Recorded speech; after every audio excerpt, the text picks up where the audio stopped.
Welcome back to the Live Loud series. Again, I am Brian Herbst, and today we're talking about the website that consumes our lives, Facebook. And that's exactly what it does, consumes our lives. Did you know that the average 16-year-old is on Facebook 20 hours a week? That's crazy! Did you know 54% of teenagers have a Facebook by the age of 14? And you know this is a huge part of our lives when 48% of teens say that Facebook is their major source of local news. So how do you act on Facebook? What's appropriate to say? What's appropriate not to say? How can you live loud as a Christian and be an example using Facebook? Let's see what God has to say. I love technology.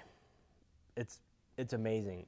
I have the privilege of being there for the first video game systems, to play Pong on Atari, and to watch it progress all the way through. It's been amazing to see all of this. For most of you, you've grown up with it.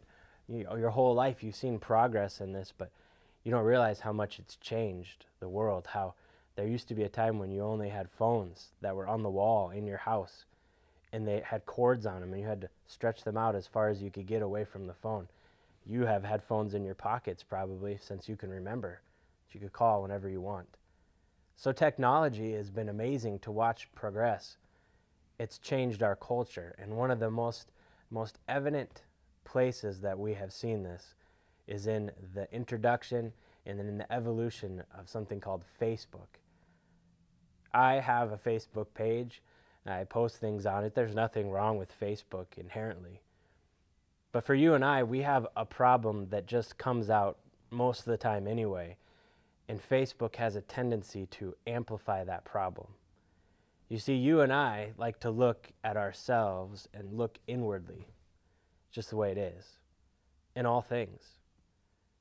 But this especially comes evident in Facebook. The Lord calls us to love Him with all of our heart, all of our mind, all of our soul, of all that we are.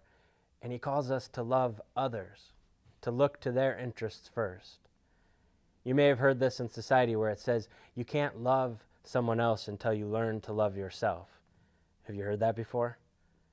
Well, that's a load of BS right there. The Lord doesn't call us to that. He calls us to love Him and to love others. And this is our struggle on Facebook. Technology depersonalizes. We are meant to be in relationship with each other, for better or worse. I mean, we've made this mess and sin, and so we do hurt one another. But we're meant to be in live physical relationships with one another. And Facebook becomes a substitute for that.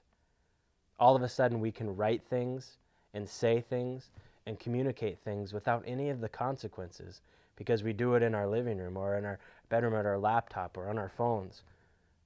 And we're not with that person to see their face, how we're hurting them or how it affects them. And this happens, cyberbullying, cyber porn, all this stuff that's going on, it depersonalizes, it somehow makes it seem less hurtful. In your use of Facebook, there's nothing wrong with that inherently. But now you have to be double aware. You have to be double on guard. Am I living for God and others through my actions on Facebook? Or am I depersonalizing? Am I removing people out of my sphere? Am I acting only for myself? And I think as we approach Facebook, that's the struggle.